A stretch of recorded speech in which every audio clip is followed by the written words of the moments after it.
Hi there, welcome to Graphic Novel Realism at the Northern Illinois University Art Gallery. This is an exhibit that I've curated. And when you walk in the room, here's the work of Jaime Hernandez, some Love and Rockets blow-ups. Here's a work by him called Easter Egg Hunt that he drew based on a story that his brother Gilbert had made up. But Jaime drew an original version back when he was a kid. I don't know, maybe 11 years old. Can we get that in focus? There we go. And then he redrew and recast years later. So we get the entire original story as well as the redrawn mature story. And there's Carrie keeping an eye over everything. Thank you, Carrie. In the next room, we have James Sturm, work from James Sturm from Market Day, including the preliminary sketches. It's gorgeous, gorgeous pencil drawings by James.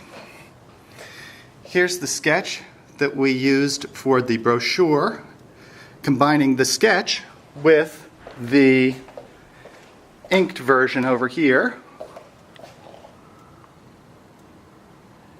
And then we see how it looked in the final print version below. So we move from pencils, ink, and the final version. Joyce Farmer's Special Exits, one of my favorite books of the last couple of years, a semi-memoir account of the last days of an elderly couple, done in a no-nonsense, sympathetic but not sentimental style, and quite handsomely drawn. Joyce includes some of her original drawings,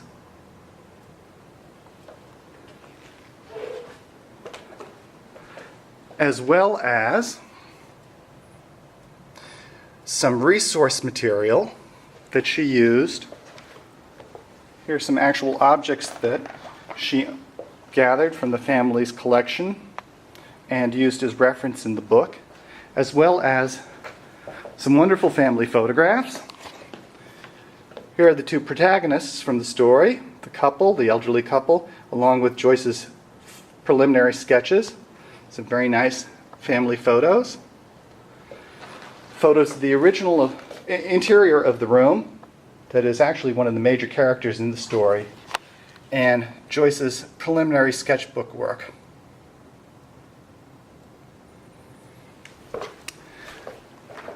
In the next room, we have the work by Jason Lutes from Berlin, with some source material, resource material, and preliminary sketches.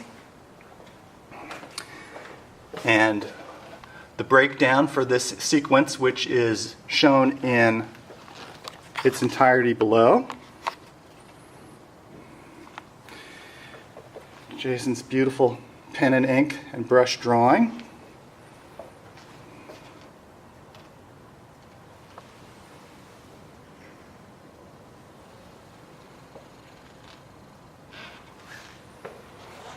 For his magnum opus, Berlin.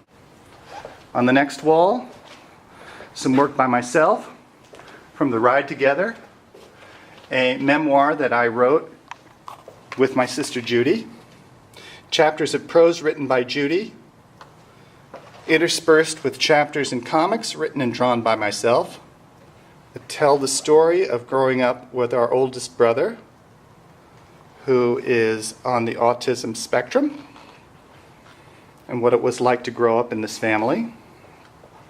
And then included in the case are some preliminary sketches for covers as we refine the idea bit by bit to get to the final cover. That's the final cover there.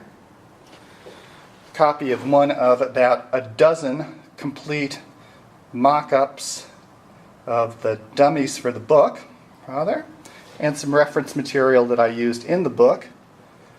There's a copy of a Superman comic that I've had since I was about 8 years old that I used as reference for this page. As the young Paul is reading, the Bizarro World comic falls asleep and literally falls into the world of the Bizarro creatures. Next up is Seth. Original drawings and color overlays by Seth. Very handsome looking wall.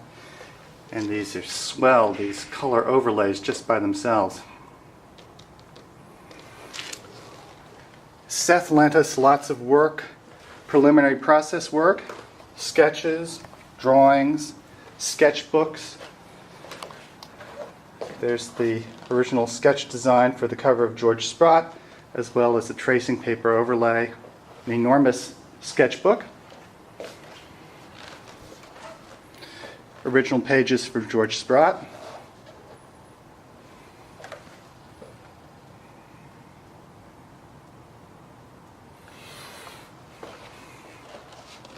The White Dream and the hand-drawn color set.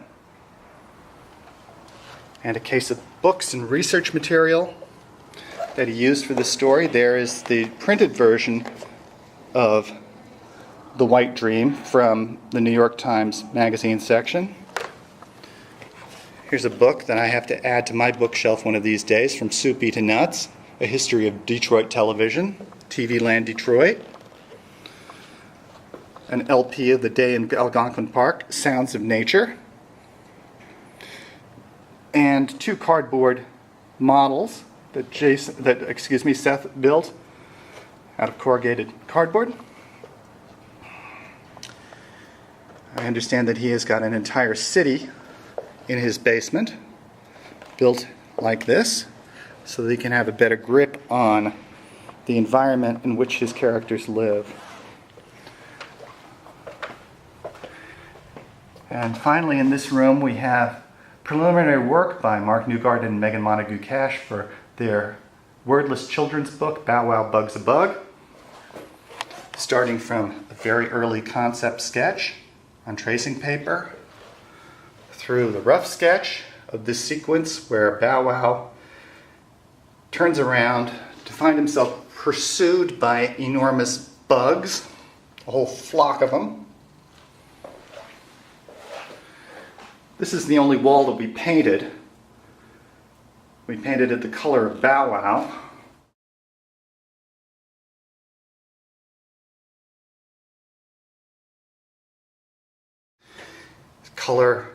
Preliminary color sketches, as well as the printed proof of the page, the thumbnail version of the book from start to finish. And to give you a sense of how methodical the team of Cash and Newgarden work, here is Bow Wow's progress chart, tracking rough to finish by percentages. So if you come to DeKalb, take a look at this work. It's a lot of work to absorb. You might get a little exhausted standing on your feet, soaking in this beautiful comic art, and decide that you need to have a rest. Well, you could sit down on that bench, but why don't you come into the reading room? There's a nice cozy chair with a lamp, and you have your choice of reading material. George Sprott by Seth, Bow Wow Bug's a Bug by Newgarden and Cash, Market Day by Sturm, Love and Rockets, an issue by Los Bros, Hernandez, Berlin Volume 2, Book 2 by Jason Lutes, The Ride Together by Paul and Judy Karasik, Special Exits, a graphic memoir by Joyce Farmer. So come on down to DeKalb through May. Check out the show. Graphic novel realism.